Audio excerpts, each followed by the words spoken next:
I'm Jonathan Colopy, an executive director with the Y of San Diego County. Welcome to the Y Be Well podcast.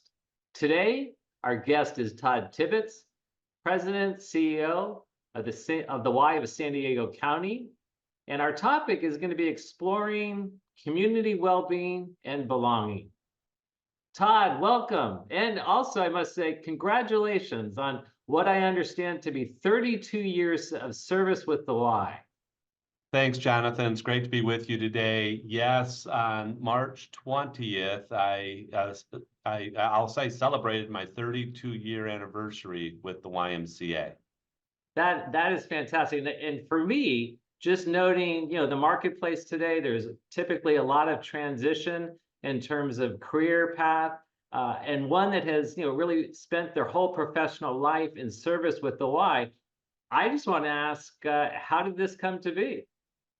So out of college, I was actually a school teacher for a year, and I saw an opportunity with a YMCA in Lansing, Michigan. I became a youth director, and that was my day camp and teen programs was really the portfolio of my first Y job in Lansing, and never would I have thought I would be in a position like I am now in San Diego, California. I've told some of our staff in some of our orientations that I feel like a youth director who has lost my way, because my heart and my passion is specifically with teens, but with the development of youth in our community. So I'm still very passionate about that and feel very blessed to be leading the YMCA of San Diego County 32 years later. Wow, that is beautiful. And as you have spoken of that, I do see that school teacher in you, and I love that affinity that you've had for our youth and teens. I recognize that the time that you came to the Y of San Diego 3 years ago must have been a fascinating time as a leader, because was just tremendous tumult in the world coming out of COVID. So I just wonder what that was like for you to enter into this role as a leader at that particular time. As I reflect on even the time where I was going to Charlotte, I had a very interesting question posed to me when I was going to the Charlotte YMCA from the Twin Cities.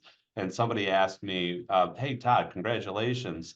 Where do you think you're going to go after Charlotte? And I thought I was potentially going to Charlotte and ending my career there, because an incredible place to live, growing market, great YMCA. And so I thought it was a weird question, but it did make me pause and like, is there any place I would go? And honest, my answer was, well, I don't intend to leave Charlotte, but there is one place, and it was San Diego, California. And little did I know, about 6 years later, I would have this opportunity. Also, little did I know it was going to be on the tail end of this pandemic that we all experienced. And so when I received the call in about this time, 3 years ago, and my family was in to explore this, looking at the impacts of COVID, we were all experiencing it, and California had a significant impact from COVID. Yes. So I was open, my eyes were open, but also really understanding what it was going to take, whether I was in Charlotte or in San Diego, was going to be a significant transformation to actually address the impacts and lead through those. And I'm so thrilled that you and I were in a meeting a couple of days ago where I hopefully gave appropriate recognition to the leadership, the executive leadership. There's about 40 of us in the room, of where our Y has come in about 3 years is nothing short of amazing. Yeah, and I appreciate how you lift up others. And also, I would just say it's really important to note the leadership that you have offered in guiding us forward, and really the strategy. And I think we're going to touch into some of that today. And I just wonder, there is deficits, there is upheaval in terms of staffing, and how does one rebuild? And so I'm just curious in terms of what was your approach in terms of finding that path forward? So if I come at it from a financial lens first, I arrived here through what we just talked about. I physically arrived here in August 1st of 2021. As a July 1 fiscal year, we had just approved a budget. Our board approved a budget, and the budget, because of the impacts of COVID, that we were going to be losing $8 million that year. Wow. Well, that is not a plan for prosperity. You know, to have those kind of losses. And what do we know? Through COVID, this YMCA lost $20 million. Wow. So we, from a financial lens, there was an element of this is actually got a pretty bleak outlook if we maintain this. So we have to improve this. So, and it doesn't occur overnight either. Realistically, you can't just flip a switch as a nonprofit and have your bottom line being break even. So what we set forth was, okay, we're going to do better than that this year. And then we're going to plan to cut it in half in the next fiscal year and then eliminate it the following year. Because as a nonprofit, we need to at least break even to have sustainability organizationally. And hopefully you have a surplus that you can reinvest into the community. That's the whole notion of a nonprofit. So what we did is set out with those goals, and that was part of the recognition to the team, because we are in a place in this third fiscal year to deliver a surplus. So you're talking more than an $8 million bottom line turnaround. And that is where our team deserves so much credit. And what we were able to do, as you know, Jonathan, is the Strive to Thrive strategic plan. The whole notion of that is, because of the pandemic, not only financially, but emotionally, all the components of well-being were impacted. And we knew we were in a position where we were surviving and we were focused on survival. And that is not a great place to live on an ongoing basis. But it's also important to recognize that is your current state. So how do we recognize that, face reality, kind of the Stockdale paradox, if you've read Good to Great, Yeah. and shift that to, this is where we're at, but this is not where we're going to stay. Thus, we had the title of our strategic plan, Drive to Thrive. Well, Todd, I love the whole concept or the metaphor of Drive to Thrive, because you've woven in throughout that when you talk about those benchmarks. First fiscal year, cut the deficit. Second fiscal year, delete the deficit, get to a surplus in the third year as pit stops, an opportunity to kind of refuel, recharge, what else is needed to, propel the engine forward. And so conceptually, that's fantastic. And there is the need to have programs, services, strategies to implement behind that to realize that fiscal plan. That's right. Another thing I would mention, so you take the first year to the second year, we're still budgeting a pretty significant deficit, less than $4 million, which was the goal, but still it's pretty like $3.5 million deficit budget. But at the same time, in that first pit stop, we had cut the deficit in half, over $4 million. We needed part of the other issue with that is celebrating the improvement. So as part of the pit stop is recognition and celebration. We're not where we want to be, but we also weren't where we were. So we need to celebrate that on that pit stop on our Drive to Thrive.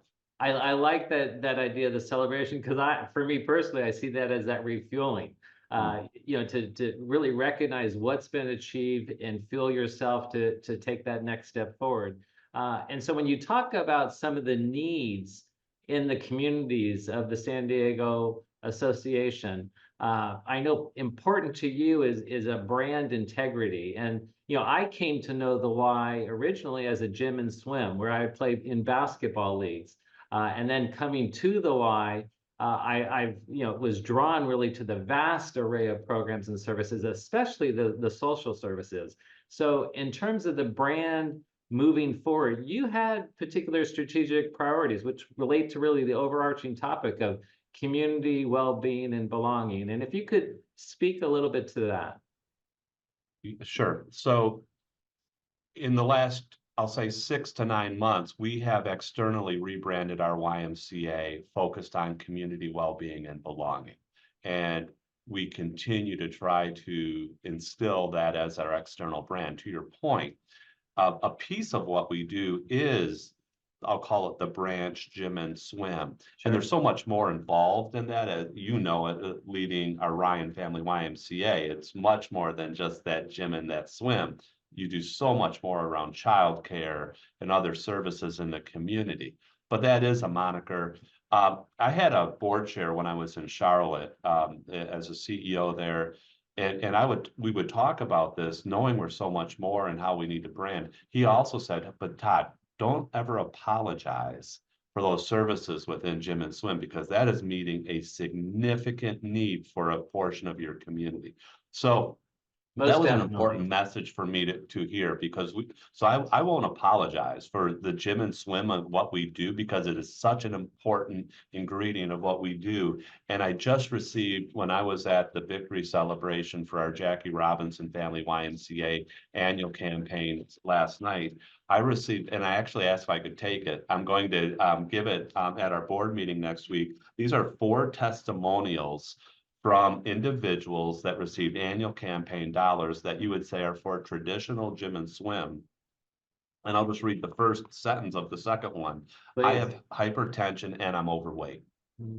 Those services, and that person outside of our annual campaign couldn't afford it, and are receiving the services from our annual campaign. So really proud of that. But part of the rebranding of community well-being and belonging is to recognize and tell the totality of what our YMCA does with our camping programs and services, with our incredible social services between childcare resource services, youth and family services, and our extended learning and opportunities programming, so much more. So that's our external brand. And as you touched on it, Jonathon, we want to make sure that our internal branding, our culture, and how we do and what we do every single day is in alignment with that external branding. So that comes to life when you think of our 4 key components of our Drive to Thrive strategic plan.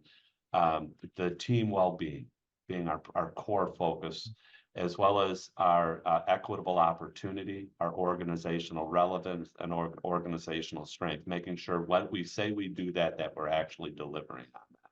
I appreciate how you have said, start with the inside first, and how critical that is to provide that support structure. So as it becomes outward facing, we're really able to serve. And the idea of team well-being, because staff coming through this time, we all we weathered some pretty challenging times. And so I appreciate the whole concept of focusing on team well-being. And you have a certain saying that kind of brings that to the forefront. So it was about 4 years ago to the day where I was impacted. What I believe what you're talking about is when COVID initially hit. And, it was like, but I think it was the 17th of March, a seminal moment for me in my entire career. As I think back on this, at the time, we thought, oh my goodness, we're going to have to close for 2 weeks. And hopefully we will be back after 2 weeks, but we need to close down. Well, what we learned was much more than that. But what we had to do, and the same thing happened here in Charlotte, we had to furlough almost overnight 3,500 people. And we're talking about good people. You're not talking about somebody that has a performance issue and you need to deal with some things.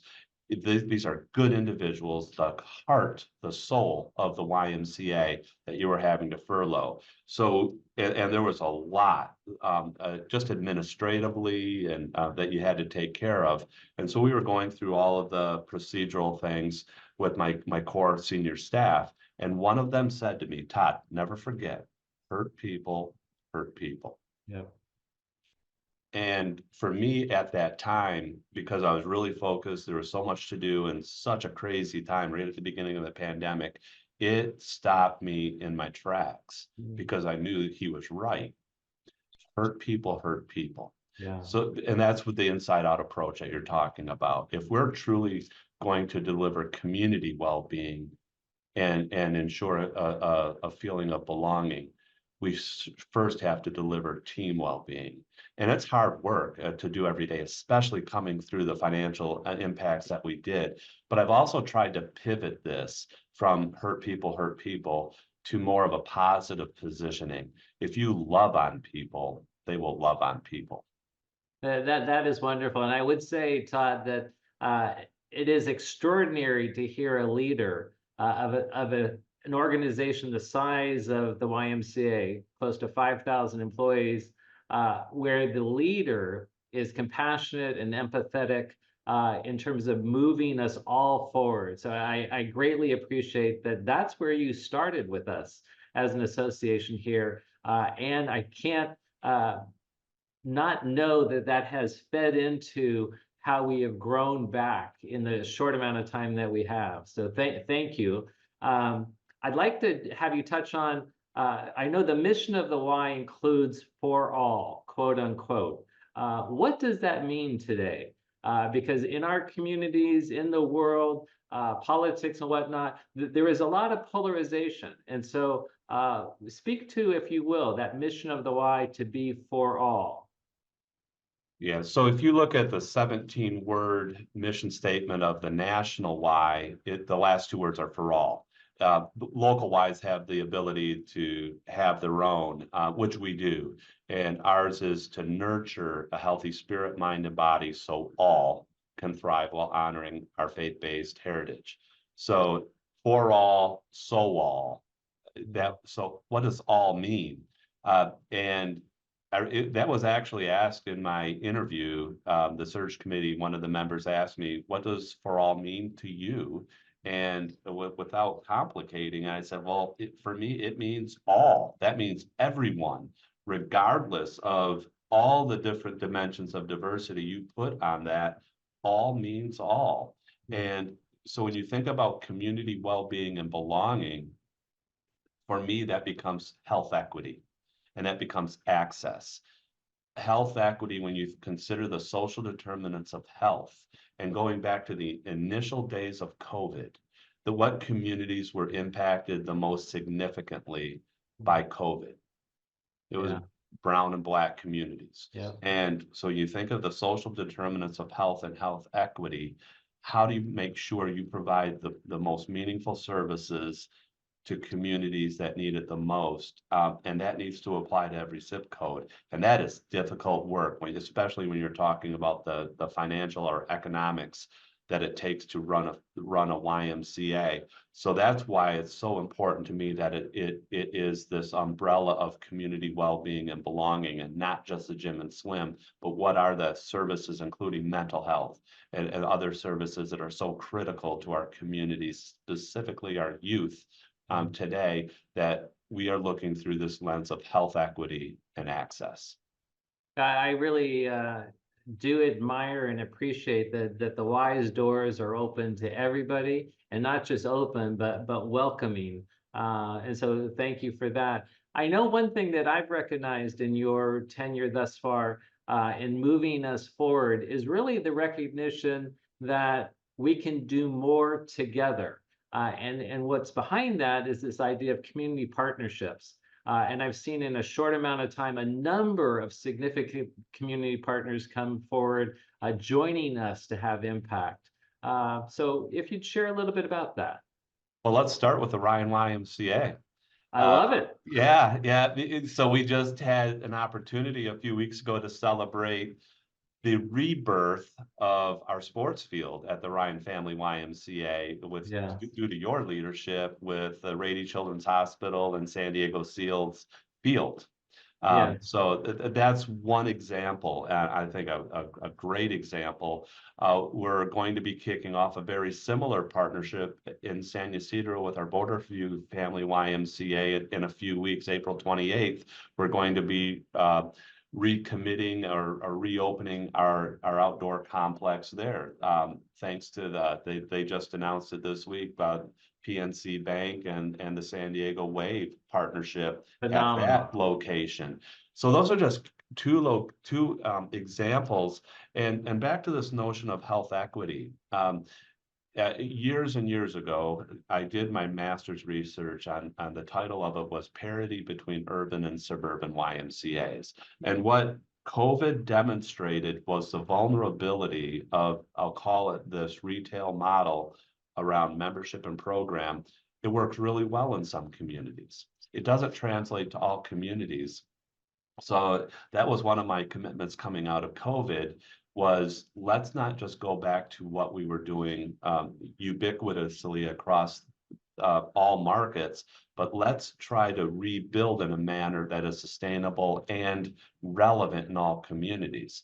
And to your point, partnership is a key way we can do that. So as we're looking at some of our markets that have frankly come back slower, and certainly slower than I would like to see when we're talking about some of the services that we're providing in communities, a key way, an avenue we can do that in a sustainable way, in a relevant and meaningful way in each community is through partnership.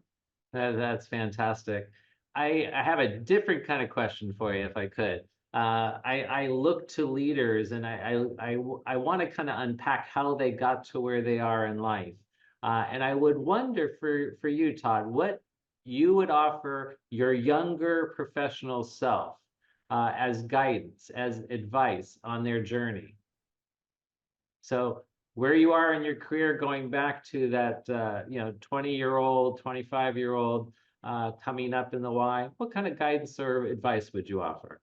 So the first thing that came to mind when you said that, I'm blessed to be where I am today. And the reason I'm here is because I had mentors in my life. I had people that probably gave me opportunity that I may or may not have deserved. So I'm very blessed by those that gave me opportunity. So that's something as I'm in this season of my career that I've committed to make sure what I say is I hopefully paying the privilege forward and giving opportunities to others and hopefully building into them.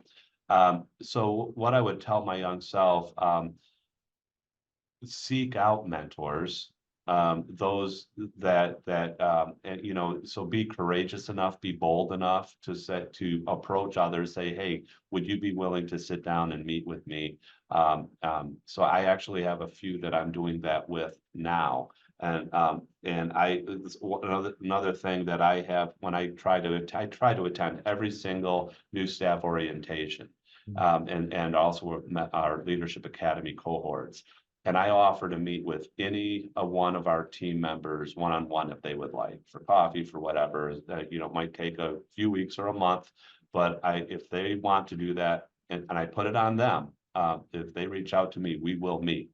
So reach out to mentors, and something that doesn't come natural to me to this day is be patient. Mm.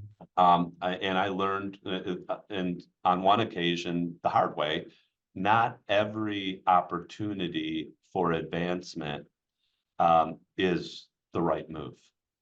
So be patient, be particular with what your next move might be. Those are all very wise kernels of advice, especially that last one, because that often only comes with that reflection of recognizing, because you see what's right in front of you, you want to grasp it and move, but to have that discernment that there's learning through what may seem like challenges or obstacles. Todd, this podcast is about living well. And so I like to give the opportunity for every guest to share, whether personally or professionally, what is something important in your practice to living well and being well? The great question.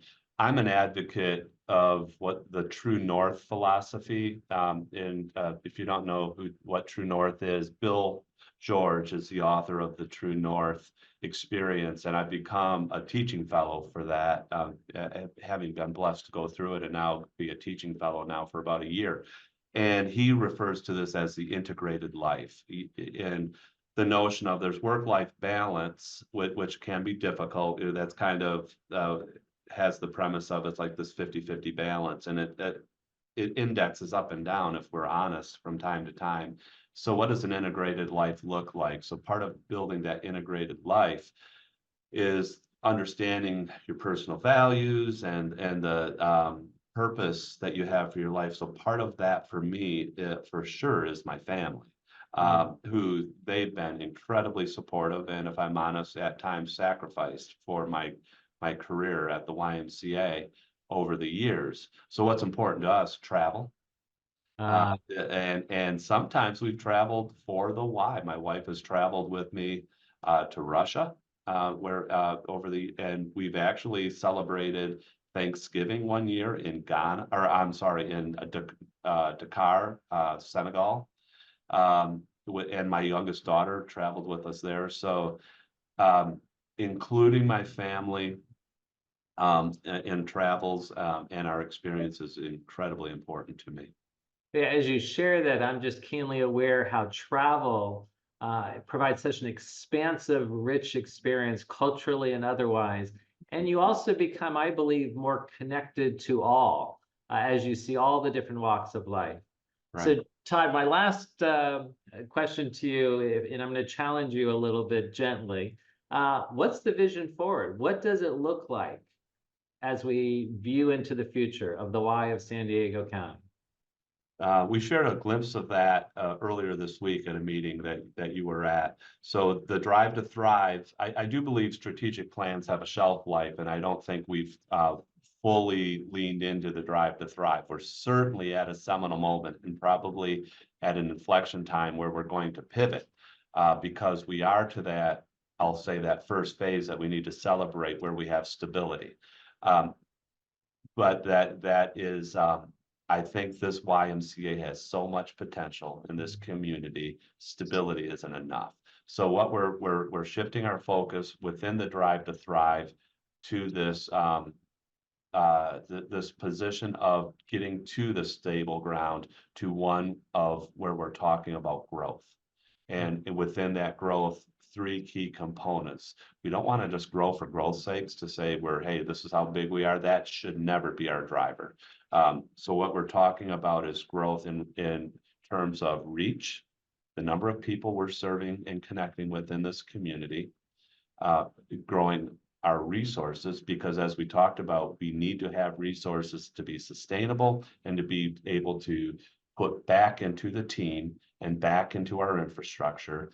But if reach and resources cannot be our only goals, it's all in service to having greater impact in our community. So reach, resources, and impact growth, and we're going to refer to that as multiplying our mission. That's fantastic, Todd. So, Todd, thank you for having this conversation today. Thank you for how you lead our communities and truly how you show up for all of us. So, really appreciate you and thank you for your time. Thanks, Jonathan. I appreciate you too. Thank you very much. And for all of you, until the next time we're together, please be well.